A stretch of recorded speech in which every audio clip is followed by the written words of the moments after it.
over at the House, the prosecution panel says it is ready for the impeachment trial of Vice President Sara Duterte, which opens on Monday, July 6. For the latest, we have mobile journalist Amy Atienza. Amy, how are the preparations going over at the House? Yes, Diego, tuloy-tuloy at full force daw ang House Prosecution Panel, maging yung mga private lawyers na kasama nila para nga sa impeachment trial laban kay Vice President Sara Duterte sa July 6. Sa ngayon, ang iniintay natin ay kung kailan na nga ba nila isusumite itong komento doon sa naibahaging pre-trial order ng Senado kung saan nakapaloob yung mga yung mga impeachment trial dates, maging yung proseso mismo ng impeachment trial para nga sa July 6. So ngayon, nakausap din natin si impeachment spokesperson at impeachment advisor at legal spokesperson si Robert Ace Barbers, na sabi niya na before July 6, ina-assure ng Kamara na maisusumite nila mismo yung komento nila para nga dito sa pre-trial order. Bukod pa dyan, nasabi rin Diego, ni former Representative Barbers na ito nga comments nila para nga doon naman sa na ibahagi sa ilang mga ulat na nire-reject daw mismo ng depensa yung pag-cross-examine ng private lawyers doon sa mga tetestigo para nga sa trial ay dapat daw hindi na muna ituloy dahil nga sa mga nakaraang impeachment proceedings ay gano'n naman daw ang nagiging sistema. Hinahayaan at pumapayag ang impeachment court na magtanong nga at mag-cross-examine yung mga private lawyers na kasama mismo ng House Prosecution Panel. So they don't see any reason para nga daw hindi na para ma-reject daw ng depensa yung ganitong klase ng sistema na pinupush ng depensa para nga sa impeachment trial sa Lunes. All right, Amy, what can we all expect on the first day of the impeachment trial? It's this Monday.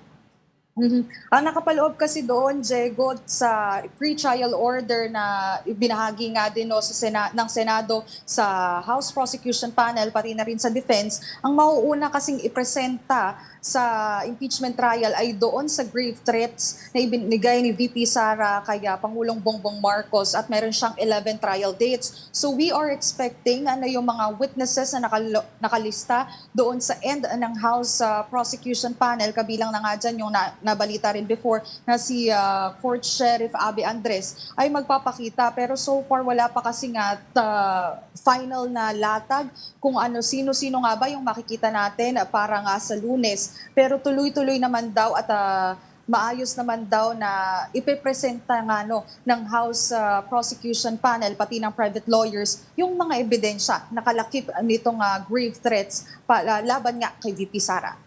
Alright, Amy, paano tumugon yung House Prosecution Panel sa ongoing rally na headed by the INC?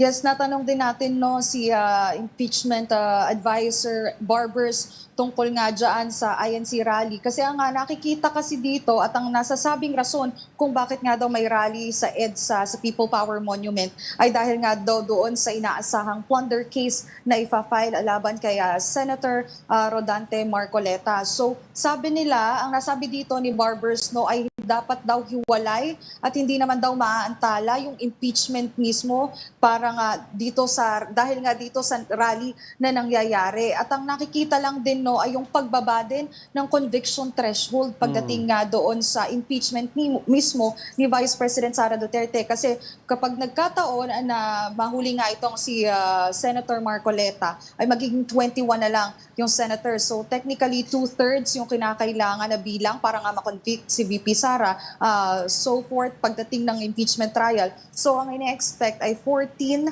na lang ang kinakailangang senator judges na boboto para nga sa conviction ni VP Sara. So yun pa yung tinitingnan nilang possibilities pagdating nga dito sa rally din na sinasagawa ng ilan sa ating mga kababayan doon sa EDSA. All right, thank you for that update, mobile journalist Amy Atienza.